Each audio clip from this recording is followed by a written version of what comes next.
This is a free sample of the book Don't Be Simp-Pathetic by Cairo Copeland. The first half of this book is posted right here on YouTube, free for everyone to listen to. If you like this content and want to hear or read the rest, or want to listen to it free of ads, visit reinventideal.com/simp. The book is available on Kindle, paperback, and Audible at reinventideal.com/simp. Chapter 4. Why women don't like giver guys. Subservience. Why simping doesn't work. Imagine the following scenario. You and this woman you admire are in the kitchen. She's standing by the refrigerator and asks, "Can I have some wine?" Your response is not only, "Of course, darling, as you wish," but you also get up and pour it for her, despite the fact that she's right there and perfectly capable of doing it herself. This woman will have never been more repulsed in her entire life by a guy. The problem here is not your good-hearted nature of wanting others to be happy and like you. That's not bad. The problem is subservience. Built into our DNA through thousands of years of human history is the natural tendency to treat the subservient as less than human. The Egyptian princess had no care nor concern for her Hebrew slaves. This lack of concern certainly extends to a lack of attraction as well. And all throughout history, this has been the case. From the earliest of slave-master arrangements to the day that French princess said, "Let them eat cake." Being helpful is one-sided, and it is a fatal error to think that you are also helping yourself. Perhaps we stumble onto this twisted logic by observing that the most helpful waiter probably gets the best tips. But the arrangement was made for that. The tipper knows that the waiter is being most helpful to get the best tip. There is not a hidden agenda, so his subservience is rewarded because it was solicited and bought. Subservience is the same reason why male strippers aren't as popular with women as female strippers are with men. A male stripper is legitimately there for the express pleasure of the women he entertains. They may tip this guy, but it is very unlikely they'd want to go home with him.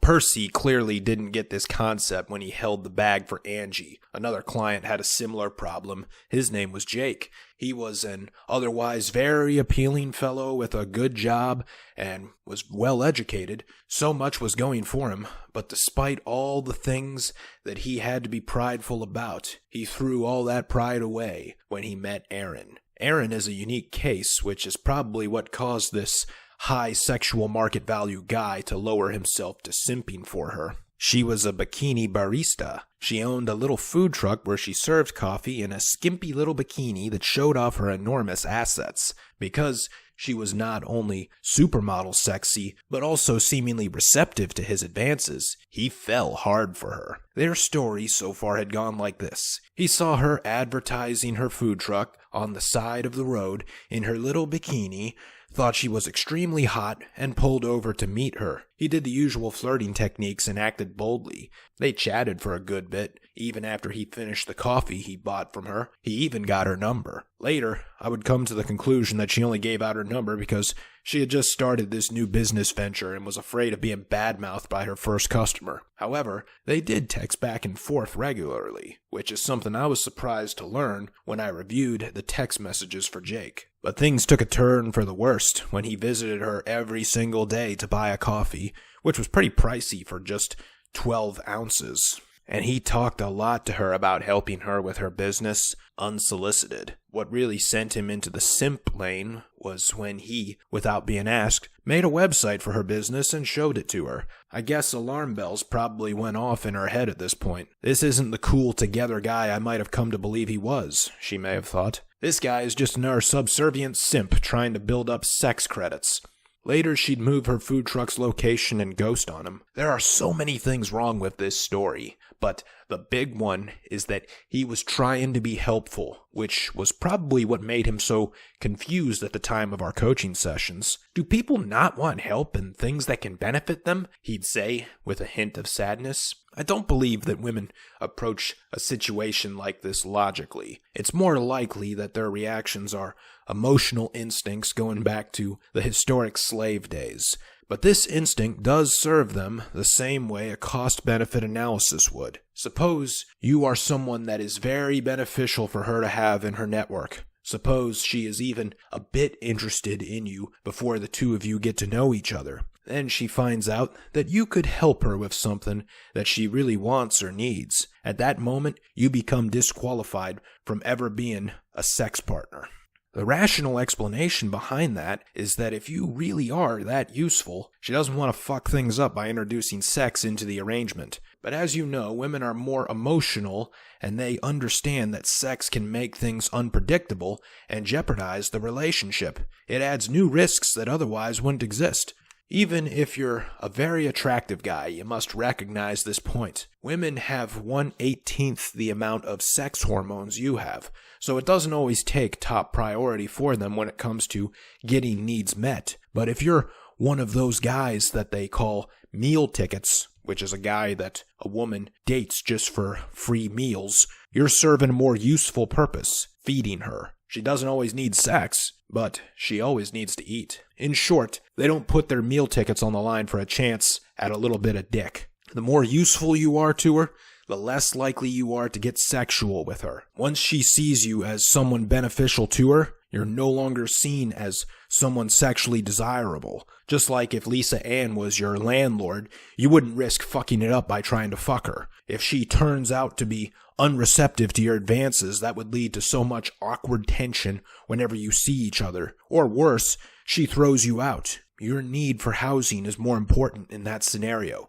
Similarly, women have needs that are more top of mind than sex. While your sex drive is always on, hers has to be turned on. But you will not be able to do that with a woman that sees you as helpful. Trying to fix this condition with a woman who already sees you as useful is a waste of time. There's no cure, only prevention, and an ounce of prevention is worth 10 tons of cure. To prevent this, avoid talking about things like your job. It may just bore her, or it may be seen as an attempt to impress her, or it may signal to her that you could be of benefit to her.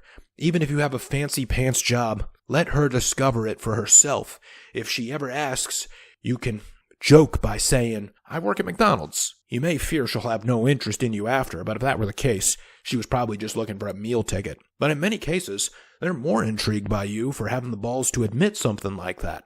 Avoid talking about your skills. Whatever you're good at, keep quiet about it. If it's something that benefits them, they will not see it as something they need to give you sex for in order to get you to do it for them. They'll just ask you for it and give you a hollow thanks in return. Even if you're a great cook or guitar player, let her discover that on her own. There's nothing wrong with demonstrating these great skills, so long as they're demonstrated in the natural course of events.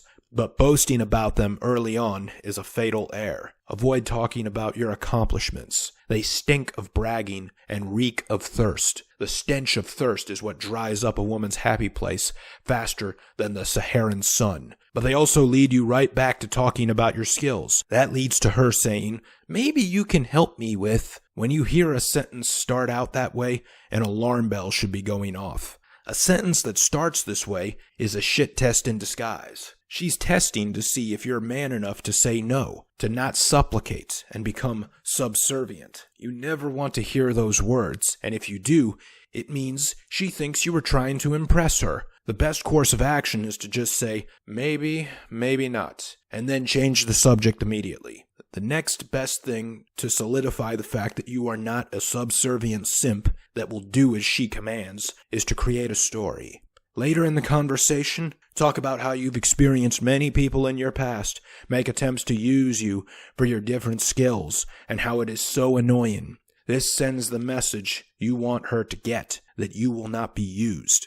Except for one thing. The only thing you want to be useful to a woman for? Sex. Burn it into your mind right now that the only problem you can help a woman with is her reproductive problem. When the elements of exchange in business matters are added to any relationship, that pushes things further away from being sexual. The possibility of sex leaves her mind the moment it does. We all know that it's a terrible idea to pursue sex with women at work. The primary purpose there is to conduct business. A woman's workplace isn't just her job.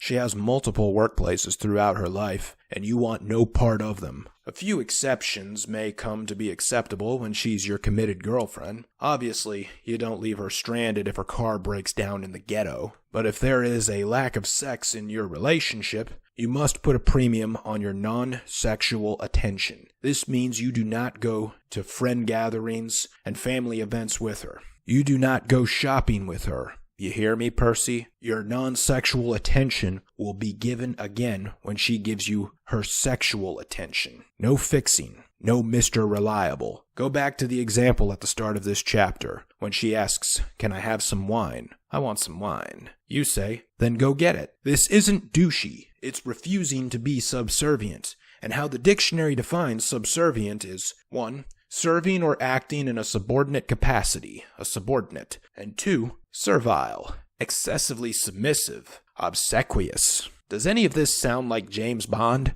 Or any guy you'd want to be like? The media may show subservient males to be successful, like on TV and movies. Phil Dunphy from Modern Family is a great example. But this is the blue pill and the fempowerment mandate at work again.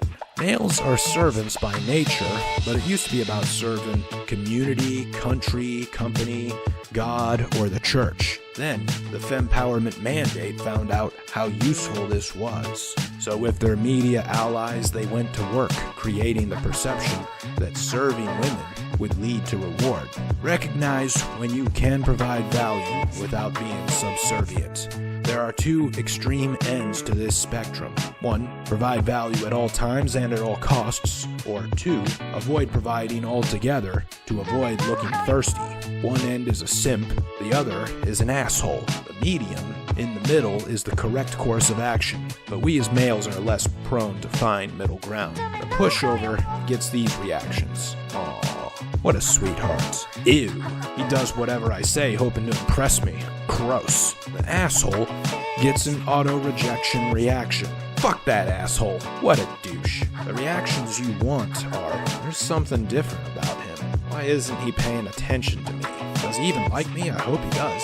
When requests are made starting with words like, "Hey, since you're up," it's okay to fulfill them. But requests that require you to get up are not okay. It's not risky to tell someone to go get what they want. A woman wants a man, not a servant boy. They may complain that you're not heeding their will. They may even throw shaming language at you like, "A gentleman would do it," or "A real man would do it." This faux indignation they hurl is only a reflex and by no means genuine. You are safe to ignore it. Tell them if they need a butler, they should hire one. If you wouldn't do it for a guy friend, don't do it for them.